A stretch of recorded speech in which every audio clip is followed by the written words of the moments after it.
നമസ്കാരം. P C ജോർജിനെ അറിയുന്ന മലയാളികൾക്ക് അറിയാം, പി സി ജോർജ് ഒന്നും ഉള്ളിൽ വെക്കില്ല. അത് ആരോടാണെങ്കിലും പറയാനുള്ളത് രണ്ട് തെറിയായാലും വിളിച്ചിട്ട് പുള്ളി പറയും എന്ന്. അപ്പൊ അങ്ങനെ തന്നെ കാഞ്ഞിരപ്പള്ളി ബിഷപ്പിനെതിരെയും പിന്നെ അതുപോലെ തന്നെ നമ്മുടെ ദീപിക പത്രം എന്ന് പറയുന്നത് ഏതാ, നമ്മുടെ സീറോ മലബാർ സഭയുടെ കീഴിൽ വരുന്നതാണ്. അപ്പൊ അതിനെതിരെയുമായിട്ട് രൂക്ഷ വിമർശനവുമായിട്ട് പുള്ളി രംഗത്ത് വന്നിട്ടുണ്ട്. അത് ആദ്യം പുള്ളി പറയുന്നൊന്ന് കേൾക്കാം, എന്നിട്ട് നമുക്ക്. അതായത് ഷോൺ എൻ്റെ മകനാണ്, മനസ്സിലായില്ലേ? അവൻ സത്യം പറഞ്ഞ് പഠിക്കേണ്ടവനാണ്, സത്യം പറയും. സഭയില്ല, ഒന്നുമില്ല, ഏതാണോ സത്യം അത് പറയും. ഞാൻ ചോദിക്കട്ടെ, ഇപ്പോഴും ഈ സഭ എന്താ ഇങ്ങനെ ആവുന്നേ? ഞാൻ ഷോൺ പറഞ്ഞതിന് ഇച്ചിരി കൂട്ടി പറയുക.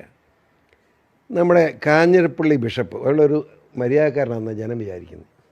പക്ഷേ അയാളെന്താ ഇത് മടങ്ങളിലെല്ലാം വിളിച്ച് UDP വോട്ട് ചെയ്യാൻ പറഞ്ഞു. മര്യാദയാണോ കാണിച്ചത്?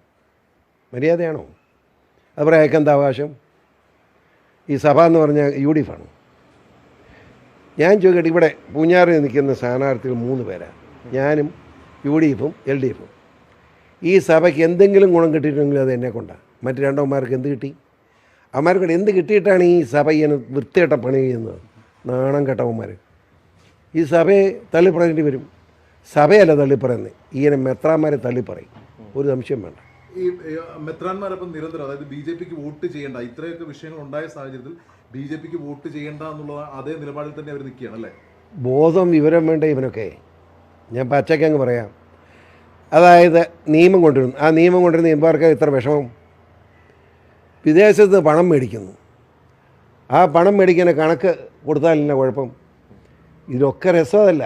എന്നിട്ടും കത്തോലിക്ക സഭയാണ് ക്രിസ്ത്യാനിയാണോ എന്ന് വെച്ചാൽ അമിത്ഷാ തന്നെ നേരിട്ടിടപെട്ട് കത്തോലിക്ക സഭയുടെ ഇതിനോട് പറഞ്ഞു, ഒരു പ്രശ്നവുമില്ല, നിങ്ങൾ വഴക്കുണ്ടാക്കേണ്ട, നിങ്ങളെ ഒരു ഉപദ്രവം ഉണ്ടാകില്ല, കണക്ക് തന്നാൽ മതി. ഏത് കണക്ക് തന്നാലും അപ്രൂവ് ചെയ്തേക്കാം.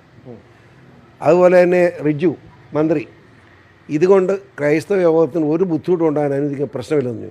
എന്നിട്ട് ഇവന്മാർ പിന്നെ എന്തിനാണ് കിടന്ന് കുരയ്ക്കുന്നത്? ആ കൊര UDPന് വേണ്ട. ഇവൻ്റെയൊക്കെ മനസ്സിലിരിക്കുന്ന നാറിയ രാഷ്ട്രീയമാണ്. അതാണ് പച്ചയ്ക്ക് ഞാനിങ്ങനെ വർത്താനം. പാലാ പിതാവുണ്ടല്ലോ, ഓരോ മെത്രാന്മാരുടെ മനസ്സിൽ രാഷ്ട്രീയം ഓരോരുത്തന്മാർ പറയുക. പാലാ പിതാവുണ്ടല്ലോ, അങ്ങനെ ഇതുവരെ ഒരു രാഷ്ട്രീയം പറഞ്ഞില്ലല്ലോ. അങ്ങനെ ഏതെങ്കിലും പാർട്ടിക്ക് വോട്ട് ചെയ്യാൻ പറഞ്ഞില്ലല്ലോ. അപ്പോൾ അങ്ങനെ പറയുന്നവന്മാർ ഉണ്ട്. അത് അവരെപ്പറ്റി അവരെ ആ രീതിയിൽ തന്നെ അതായി പറയാം. രാഷ്ട്രീയം പറയുന്ന മെത്രാന്മാരെ രാഷ്ട്രീയക്കാരെ ഞങ്ങൾ കാണും, ഞങ്ങളും രാഷ്ട്രീയമായിട്ട് ഇടപെടും. അവരോട് ബഹുമാനമൊന്നും ഞങ്ങൾക്ക് കാണുകയില്ല. അത്രോ. ദീപി ഒരു പത്രമാണ്. ആ പത്രം വായിക്കുന്നൊരു വട്ട്. അതിപ്പോൾ ഞാനും എന്നും വായിക്കുന്നുണ്ട്. ചരമം അറിയാൻ വേണ്ടി അത് പറ്റുള്ളൂ. ചരമ വാർത്ത. ഇത്ര നാണം കെട്ടിയ ഒരു പത്രമുണ്ടോ? ഞാൻ ചെയ്യട്ടെ, ഇവിടെ അത് നിങ്ങൾ പത്രം എടുത്തോ. 3 സ്ഥാനാർത്ഥി മത്സരിക്കുക.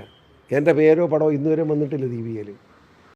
പ്രേക്ഷകർ ആരും സ്കിപ്പ് ചെയ്ത് പോകരുത്. അടുത്തൊരു വീഡിയോ കൂടെ നിർബന്ധമായിട്ട് കാണണം. ഇത് സംഭവിച്ചതിന്റെ പ്രധാനപ്പെട്ട റീസൺ എന്ന് പറയുന്നത് PC-യുടെ നാക്ക് തന്നെയാണ്.